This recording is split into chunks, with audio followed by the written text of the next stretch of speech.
Fighting game system mechanics are the heart and soul of a fighting game. It's what makes them stand out against other games and usually provides the depth required to keep someone engaged for hundreds and thousands of hours. I've played a lot of fighting games and I am obsessed when it comes to talking about them, so I wanted to make a cool video series where I'm going to be breaking down some of my favorite fighting game mechanics. The goal of this series is mostly to highlight what I believe to be some of the best or innovative system mechanics that we've seen, and what exactly makes them so well designed and why that translates to the game having an incredible amount of depth. It's important to mention that I am going to be focusing in on the design of the mechanics and less around the balancing of them. I think it's hard for a competitive fighting game player to separate these two functions, and it often leads to people disliking what is otherwise a pretty well designed mechanic due to some balancing elements therein. And so I'm going to be trying to use my analytical insight during this video series to try and definitively answer the question, what makes a well-designed fighting game mechanic? And I'm going to try and make it at least a little bit entertaining along the way. So without further ado, let's begin.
If it wasn't already apparent, today we're going to be talking about Tekken 8's unique heat mechanic.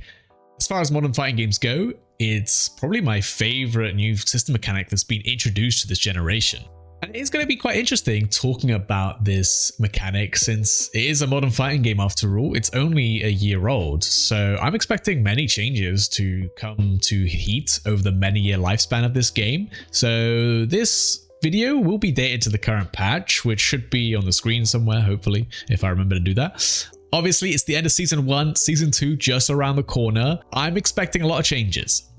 But as I'm going to be breaking down what makes Heat so well designed, and hopefully describe how well it fits into Tekken 8 gameplay, the balancing around Heat probably won't actually change my opinion on the design very much.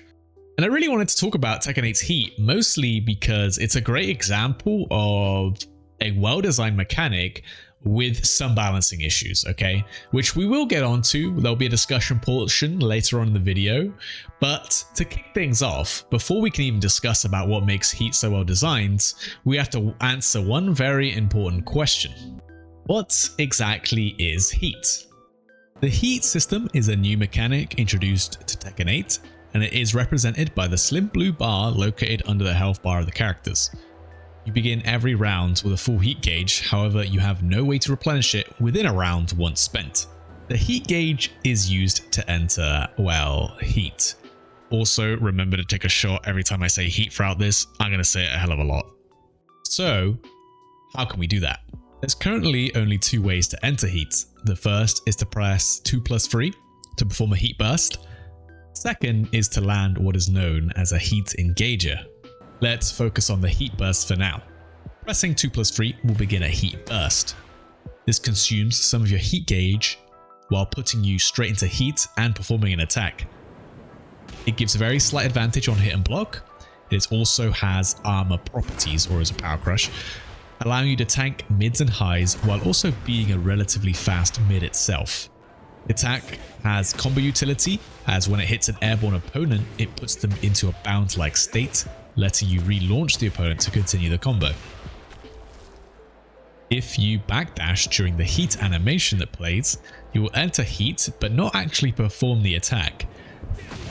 This is useful if you just want to go into heat from a screen away, or maybe you notice during the freeze frame the attack might actually whiff, so you cancel the attack and recover slightly faster. Let's move on to heat engagers. A heat engager is a property of certain attacks, or even throws, that when you hit your opponent will put you into heat mode, and during the animation forces a large amount of knockback with your character running in behind with a very large frame advantage. These attacks are unique to every character. During a heat engager, you'll also notice that your character will regenerate a large amount of recoverable or white or chipped life, whatever you want to call it, immediately, while also giving you access to your full heat bar. It is important to note that you must hit your opponent in a grounded state. You cannot heat engage a launched opponent, at least yet. So great, I'm in heat. Don't quote that. What now? Well, what does being in heat mean? It greatly enhances your character in many ways. Let's look at the universal effects before diving into the character specific stuff. Universally for every character, it makes all your attacks deal 30% of their damage as chip on block. Moves that already did chip damage on block do 10% more. When you receive damage, your heat gauge will actually reduce, but combo damage will be received as recoverable life.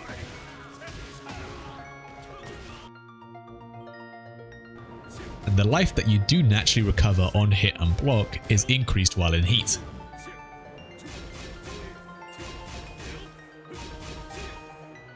Your heat engagers can now be heat dash cancelled on block or hit, allowing you to continue your offense or combo.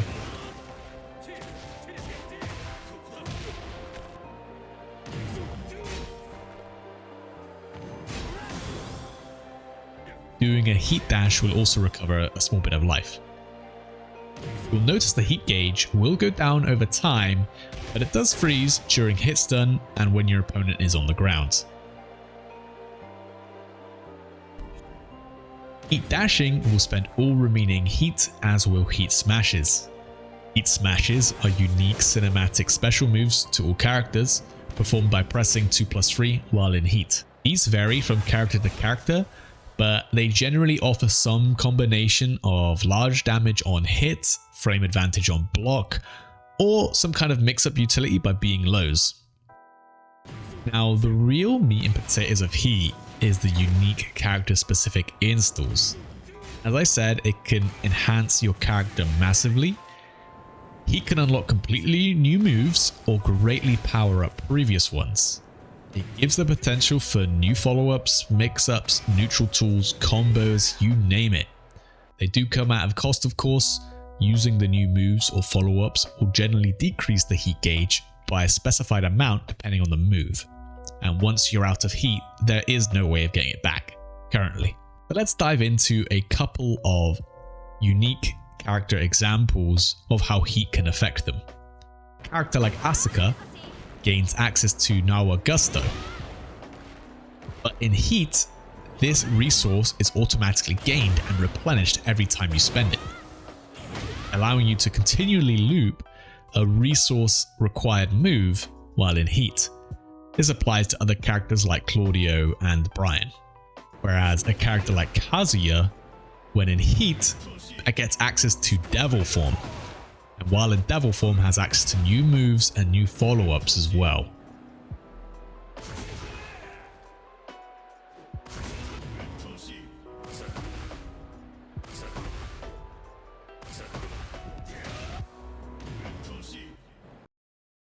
Alright, we have explained what is heat, very important question, so we're going to be moving on to the discussion part.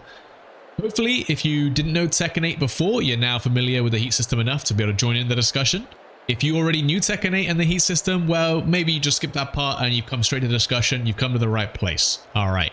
Obviously, the halfway point of the video, I would really appreciate if you guys just leave a like, subscribe, you know, go do the usual spiel. And just let me know if there's anything you would like me to improve on. I'd very much appreciate all the feedback I get. I got a lot from the last video, and I really appreciate everyone who has left me some feedback. So we're going to be moving on to the discussion portion of this video, and we're going to try and break down what exactly makes Tekken 8's heat mechanic so good. Now, obviously, this is kind of all subjective in some ways, but I do want to try and outline what good even means. What am I looking for when it comes to a system mechanic? I wanted to have my notes up on the screen just to make this live rambly discussion portion a little bit more and easier to follow. I think this is something that FDX does in his videos, and I think it's a really smart idea, and so I'm kind of copying him. Thanks FDX for the great idea, just so I can follow through. You guys can sort of see what I'm talking about, where I'm coming from, and you can sort of just jump to the periods you want to listen to as well. But when I'm looking for a system mechanic, one of the first things I like to see is there an opportunity cost?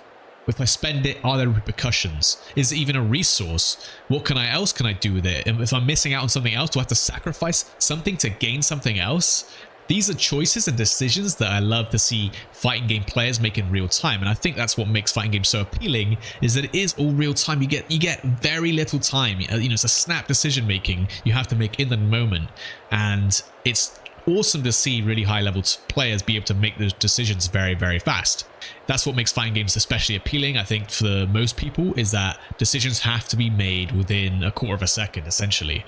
When you have a mechanic with a lot of depth, making those decisions is not easy, and that's what leads people into spending so much time to try and, you know, hone those skills. So does Tekken 8's heat have that kind of level of opportunity cost? Well, I think so, right? Obviously, you spend heat, you don't get it back. It's something that's permanently lost for the rest of the rounds, and there's multiple ways to use it too, right? I could fish for a heat engager and then get full access to my heat, which lasts a long time. Even while in heat, I have multiple choices. How do I want to use it? Do I want to use my Omen stance for some mix-ups? Do I want to just heat burst in situations? Do I just want to heat dash to keep the pressure up, you know, get a combo, things like that? Or do I want to try and save it until I've got a lot of recoverable life, land a big heat engager, and, you know, get a mix-up right? All these are choices that you have to kind of decide during the game. You might just land a hit and, you know, want to heat burst for the combo extension, right? Whatever you might want to do. Maybe that's the type of player that you want to be. But again, all of this has an opportunity cost, right? You use it now, you won't have it later, which is really appealing because, of course, that means decisions have to be made. And when there's decisions to be made, there's a lot of depth. So obviously, the most important thing probably is that the system mechanic is built around by the system itself. There's other mechanics supporting it. Is that the case? Or is it so over-centralizing that it actually overshadows the power of the game? And what I mean by that is, for example, in something like Street Fighter 6 at the moment, Drive Rush is an incredibly powerful neutral tool. It's an incredibly powerful universal tool that everyone gets access to, basically. It does have a cost associated with it. It's very interesting in that regard. It's so powerful that it kind of overshadows a lot of the cast. It becomes less about, oh, what does your character do and what's interesting, and becomes more about, can you do fireball drive rush? Can you do low forward drive rush? Like, it doesn't matter how you interact with the system. It's just how good is your low forwards and how good is your drive rush, right? And those two together overshadow the rest of the character. It doesn't matter what other things your character can do. As long as you can do those things well enough, you could probably play the game pretty well. Now, does heat fall into that? No, I don't really think so, right? I think the system's all built in really well. The fact that there's obviously recoverable life and chip in this game, which is new to Tekken, incentivizes the use of heat engages and things like that. It gives you a chance to come back. If you're low on life, you got your heat, you can start regaining a lot more life, get back into the game, and there's already like a lot of the systems, you know, that built around the heat system. And I don't really think it's overshadowing either, because while certain characters' heats are very powerful for sure, not everyone's got a really impressive heat, right? For example, Jin's, if his heat smash wasn't so good, the stuff he gains out of heat is not really all that impressive, if I'm honest. Like the Omen stance stuff, look at the range, nothing really to it, but it's not great. Whereas you look at a character like Kazuya and, you know, Clive now, when they're in heat, they become absolute monsters. And I think that's cool, you know, you can have that diversity in characters. But again, it's at the end of the day, you know, you'll play certain rounds and never use your heat. You'll have situations where you just never get a chance to use it anyway. And ultimately, you know, once you've spent your heat however you like, you're just back to playing Tekken, you know what I mean? So it can never overshadow the power of the characters themselves, because you're going to still have to play with your character without heat at some point. So it's hard to say it overshadows the strength of a character, because yes, your character is super powered up, well in heat, and, you know, having something like this warps the game around it. It's only for a limited time as well, right? You know, it's only going to last for as long as heat lasts. As long as you can survive it, you no longer have to think about it. And hey, we're back playing Tekken, which, you know, some people really want.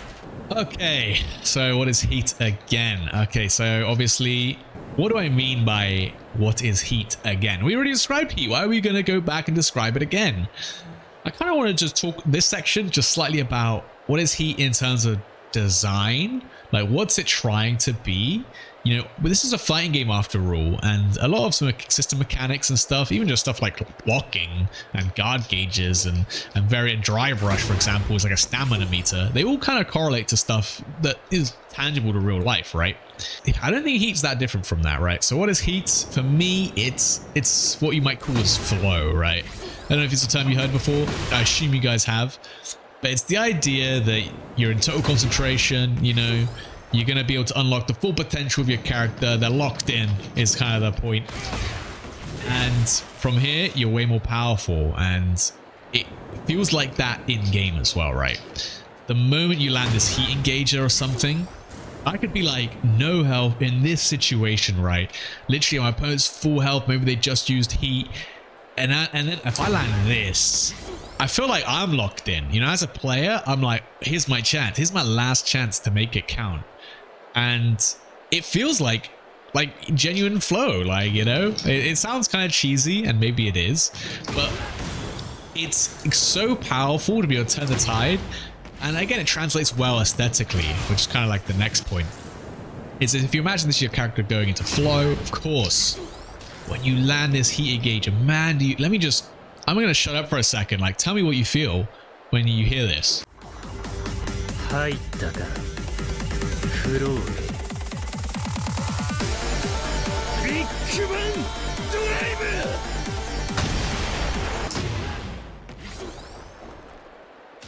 You're running in, you're mixing someone up, maybe playing neutral. It's so satisfying. You can't tell me it's not satisfying. They did a great job with heat. They really did a great job with heat. I think this is so good. It feels so good. That's all I can say. It's just such a feel-good mechanic. And on the receiving end, if you're the opponent and you get hit by this, the situation doesn't feel that bad, unless it's on Clive Prominence or something like that, right? Or some really untuned heat engagers. But it feels playable. Like, you're not getting immediately killed is kind of the point. You made a mistake, you got hit, but you haven't lost the game. You know, it's not like you just got counter hit launched by like a magic 4 into, you know, 80% damage combo. Like, that's not happening. Your opponent just got a very favorable position and they've turned the tides of the battle. That is very different to, you know, countering someone's DI in Street Fighter 6, and your reward is a combo. It's a bit more tangible. It's just you get damage. This, you get an opportunity, a last chance, if you will, to make the most of it, right? And it's just a really great feeling, honestly. I think this is the kind of mechanic. I understand the point of DI, but this is the kind of mechanic that we should aim to try and recreate, you know, is something that gives you a chance to play the game at your strongest, you know. This is your character in flow. You're in flow. You're locked in. You got to make this count. How am I going to do that? And I think Heat does that incredibly well. It also does a pretty great job at storytelling. What do I mean by that? For example, a character like Jin. As I said, it's your character going to flow. They kind of unlock their latent potential, whatever you want to call it. they lock in. For lack of a better word, they lock in for these next, 12 seconds or however long it lasts. What does that mean for a character like Jin? What happens when he locks in? When he focuses and stops holding back, what happens? Well, he gains access to the Omen stance, right? What does he get out of the Omen stance? He uses moves from Devil Jin. He uses his Kazama moves, the Omen Fist. He uses, Wind God, the Electric Wind God Fist. He doesn't use the hook anymore. He commits to the Kazama moves. And also gets a little bit of Devil Jin in there as well. So, a big part, spoilers if you've played the story, a big part of Jin and his character development is letting go of the past and stop holding himself back. If it's for the greater good, he's willing to even use that, right? And I think that's really cool. I think that's a really cool, neat way of doing some storytelling. In that, hey, this character, he's locked in. He's gonna use everything he's learned, right, in his arsenal that he feels comfortable using. And this applies to other characters as well, right? I don't want to show them too much because it's already getting long. But a character like Kazuya, he's going to turn into Devil form, and in Devil form, he basically gets the moveset of Devil Jin, which is pretty interesting, of course. That was kind of like what he's aiming to be, is to get the full access to the Devil Jin, become super powerful, but he's in a lot more control than it feels like with Devil Jin. Obviously we've got Clive, who is the newcomer, and he's big on the heat. When he goes into heat, he basically becomes Ifrit, or gets imbued by Ifrit. And when he's attacking using his heat moves, he becomes quite animalistic. It's quite savage compared to his usual sword fighting style. Again, that does quite well at storytelling, and really breathing life into these characters in ways that other mechanics couldn't possibly do. How does that really work for Tekken? I've already said it fits the Tekken gameplay quite well, and obviously from everything I described about heat so far, gives this push and pull, right? With the recoverable life as well, you go a bit of back and forth, find a heat engager. Yeah, Tekken just naturally has that sort of gameplay where there's a lot more options than most of the fighting games, being able to move into 3D space.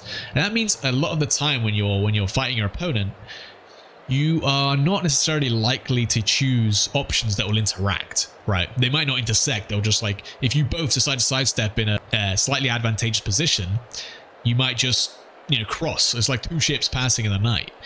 You might not interact at all. And there's a lot of that going on. So there's less commitment, but then when you do commit and you do get a read on your opponent, the damage is very high in Tekken in general. Launchers are very accessible, and they can do very, very big damage. That element of something not happening and not interacting, and versus doing 80% or 50% of someone's health with the right read, leads to this quite a big push and pull, and that's exactly what heat is, right? Getting a heat engager, finding a reversal heat burst, being able to play from this position sort of lends itself pretty well from situations where you've just eaten a 50% damage combo because of a good read from your opponent. Of course, it's not the only reason. Tekken has a very big move list, so obviously I could go and show you guys, Jin's not even going to be the worst one for it, but there's going to be hundreds of moves here. Hundreds and hundreds of moves. How many moves of these are you realistically using in a game? There you go, 109 moves technically. How many of these are actually going to be used in an actual game? Not too much. Not too many of them. You don't really need many of them. And a lot of them are strings that you won't see because they don't have much use outside of combos and things like that. But now we have a tangible property to give moves that otherwise wouldn't have a use. This string, forward 3-1, it could be a decent 14 frame punish, sure, but the fact that it's tied to a heat engager gives you an option here. It's a move that for its range and speeds, you might not use at that range. You might just use forward 4 instead, right? Counter hit launcher. But what if I'm not looking for a counter hit launcher? What if I've got a lot of recoverable life and hey, I'm going to just use this move, a move that you wouldn't otherwise use, but now with heat, it's a heat engager. It gives a move a use. A move that you wouldn't otherwise use is now able to be used as a heat engager. That just adds quite a lot to the depth of the game, because again, you have decisions to be made, and it just allows the big move lists for Tekken to be expanded in a way that is beneficial. Like I said, it gives more uses to moves you otherwise wouldn't use. And it also provides rules to understand. I think for learning the game, having rules is always good, you know, because it lets you learn things a little bit quicker, being like seeing something and recognizing a pattern. And heat engages do exactly that, right? Generally, heat engages, they follow a few set of rules. For example, if it's like a long range mid, there's a good chance it's going to be -1 block, but probably not punishable. Unless it's something like Clive's, you know, forward 1+2. If you see a heat engager as part of a string, there's probably something you can do here, right? Either it's going to be punishable on block, it's 12, or it will be like a high, right? This is a power crush heat engager. Very powerful, very powerful power crush heat engagers out of a stance. When you see that as like a new player, you're like, that's broken. That's crazy. Like, how did I get hit by that? How is that even allowed in the game? How is that allowed to be a heat engager? But of course, you realize that there's probably something you can do. If a heat engager seems too powerful, it's either getting nerfed or there's probably something you can do. And I think that's a really cool thing that's just natural to learn about heat and heat engagers. You have something like Dragunov's back 3-4. Seems super strong on paper, and it was way too strong for a long time, but ultimately it's a mid into a high string. But you see the heat engager part of it, you automatically know there's probably something you could have done, because it's in a string. It's either going to be punishable or it's probably a high or something like that, right? So again, it just provides some rules to make learning the game a little bit easier. I like that. As a person who's pretty new to Tekken, having those rules definitely helped to learn the game a lot quicker. Okay, now the bad stuff. I'm probably going to have to get some clips up for this, but there is a few balancing issues. And I think that's the biggest thing that people have against heat, is that it seems like it's too powerful or it's too over-centralizing and it's too good because of the balancing within it. So the big thing for me, I've been talking about it a lot and I've been trying to avoid talking about it until now. Of course, you got heat engagers, which are amazing. I love the design. Great. Awesome. But then you have something like heat burst. Kind of goes against what I feel to be the design philosophy around heat engagers. It feels like it's a kind of necessary, or they probably felt, the designers probably felt it's a necessary stopgap to have heat burst in the game. There's going to be way too many situations where you just will never get into heat. You just play against a good defensive player, you just will never find like a mid engager until you're at a certain level. And they probably didn't want that. They wanted to have an accessible way to enter heat, so you could get your character in the powered up state and you can take control of a match. My problem is that it's a bit too good. It is a bit too good. Landing a heat engager, not necessarily going to be the easiest thing ever. And the reward is you get some life back, but that's not always going to be relevant. And you get your full heat gauge. Obviously, when you use heat burst, you lose like a third of it. But it's only a third. You still get so much of your heat gauge to work with. And a lot of the time, that's all you need. Is just that little bit of heat gauge, because then guess what, I have the tiniest amount of heat gauge. I can still heat that. I can still do all the very powerful things out of heat, no matter how much heat I actually have. So I'm not really losing much just for doing this.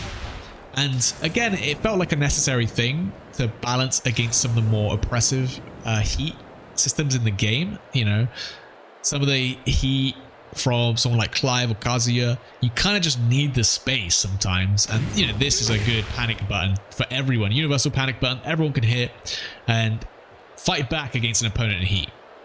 I think the other big thing for me is, and you'll see this whenever you watch Top play, right?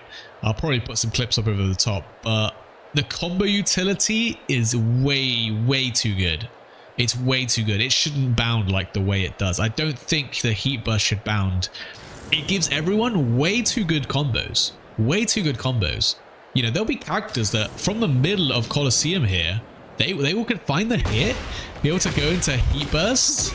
Yeah, they could go into heat bursts. They could take you to the wall using a heat burst to rebound you in a combo. And they are pretty cool combos, don't get me wrong, I do like them. But should you be able to go on a, you know, quote unquote like limitless stage and get the wall from a round start opening, and 9% of the time it's because of being able to heat burst in the middle of a combo. And again, at the top level, you're going to see this way too much. And it is just the best use. And this is where heat starts losing a lot of its value as a mechanic. I talked about how good decision making is and depth it provides when you have a trade-off opportunity cost, things like that. Being able to use it to continue your combo, get that wall situation, get your wall ender, which will normally do a fuck ton of damage, and then still be in heat. Let's say I do something super simple, right? Something like that. I'm in heat. My opponent's got their back to the wall. They have to be super scared of getting wall splatted. I can just hit with something like this, and then like they're just like taking 90 damage. Like I just two-touched them essentially, and it's all because I've gotten the combo extension using heat burst. Then they're at the wall. I get a huge combo with a wall ender, and I'm in heat with my opponent's back to the wall while they're half HP. They're at the threat of being wall splatted by basically anything. All of my heat moves are going to wall splat, basically. That is such an absurdly strong situation. It's too strong. That situation is way too good. And it's all because of heat burst, really. If I just find like a good hit, and then able to take them to the wall all the way from here because of the combo extension with using heat burst, why wouldn't I? Why wouldn't I? There's no opportunity cost there, because 8 times out of 10, you're going to win the round at the wall when you're in heat like that, because it's just so powerful. It's just too powerful of a situation. What would I suggest? I don't think you should get the bound on a like, this shouldn't bound, right? You should get the guaranteed follow-up like you do with some heat engages. So obviously if I do this, I get like the full combo, right? For example, if I heat dash out of this, I get the guaranteed follow-up on the ground, but not a full combo. That's probably how heat burst should work. That's probably how it should work. It should also cost way more heat. It should also just cost way more heat. Like, I think they should hone in on it being a defensive utility, being a good power crush universal panic button. I think that's great, because some heat is quite oppressive. You want a good button out of there, and their opportunity cost for doing that should be quite expensive. It should be the case that if you choose to defend yourself manually, that you get rewarded by being able to utilize your full heat gauge, but you should be punished for trying to take the, quote unquote easy way out with a heat burst. I would probably make it a little bit more positive on hit. Being only +2 on hit here doesn't feel amazing. It's not very intuitive. Like, it feels like such a powerful attack, right? Being only +2 just doesn't feel right. So I'd balance it by like making it worse offensively and making it better defensively. So if you do get the interruption, you do get that hit, it is your turn to play. You should be able to get something out of it. Okay, so the other big thing is that, of course, I mentioned those rules about heat and how, okay, if you see like a stringed heat engager that ends in a mid-mid, it's probably going to be punishable on block. Problem is that when you're in heat, rather than being punishable on block, you're now just +5. And there's a reason a lot of these moves are punishable in block usually. It's because they're very powerful strings in some circumstances for the heat engages. But in this case, forward 3-1, I can delay this follow-up a hell of a lot. And that's going to catch people pressing quite often, The fact that I can delay that is reason enough for it to be punishable. And now that I'm in heat, I can just do a really unsafe thing, but end up +5 after end of it, A bit too strong, especially when you're, in a situation where you're at the wall. When you're at the wall and you're unsafe, heat engager wall splats, and then you can just confirm it on block or on hit is a bit too good. Using your heat on a move that as otherwise doesn't offer much frame advantage, or is punishable even. Like, the fact that you're keeping it safe with a heat dash, that should be reward enough. You shouldn't be rewarded with then more plus frames. This is one of the least problems I have with it, to be fair, because again, it's a resource, right? You are spending the rest of your heat to do this. Pretty big cost, unless of course you got nothing left. And then the final point, of course, is some problems with balancing. And I meant like more to do with individual moves. So stuff like, this heat smash should get toned down, I think most people's problem with heat comes down to the individual case-by-case basis. rather than it being the heat system, it's like this heat move is too good. You know, Clive's up 1+2 in heat is too good. Leads to too disgusting a situation, too much damage, if I guess wrong. And yeah, absolutely. Absolutely. I think they can do a better job at balancing certain heat moves, and they can do a better job at balancing characters around heat. So someone like Clive, he is balanced around heat. So if you want to keep his heat strong, you should look to tone down him when he's outside of heat. Make him a weaker character when he's not in heat, because at the end of the day, he is limited, right? And I'd like to see this more, honestly. Just having more characters being very good in heat, but then out of heat actually being less good. That's an identity to characters we should keep. We should definitely keep that. In terms of balancing as well, I mean, one of the nice things about heat is that there's so many levers you can pull. You can balance around so many levers. There's so many moving parts that if something's oppressive, you can just change the frames. You can change the tracking. If it's a heat engager that's too good, you can make it knock down instead of, you know, bound, for example. There's so many levers to pull in terms of balancing, and that's kind of another reason why I don't think balancing needs to come into the discussion of whether heat is a good mechanic, because it's so easy to balance. You know, if for example Rebellion from Lars here, if that was too powerful, if people thought this was too powerful, you would just change the heat cost. You know, you'd make it cost more heat, for example. You'd make it use the whole bar or something like that. You know, there's so many ways to leverage this, and if something's too weak, you can make the resource cost less and stuff like that. There's just so much they can do. They can also just change frame advantage, like even though the balancing's not perfect on a lot of these moves, I'm never worried about it being a design issue, because there's so many ways you can balance something. And I think that's something that Tekken 8 does extremely well, that other fighting games don't necessarily have. Like when I'm thinking about Drive Rush or the drive mechanic in Street Fighter 6, there is not many levers you can pull there without reworking the entire system. So in conclusion, I really do think that Tekken 8 has a great mechanic in heat.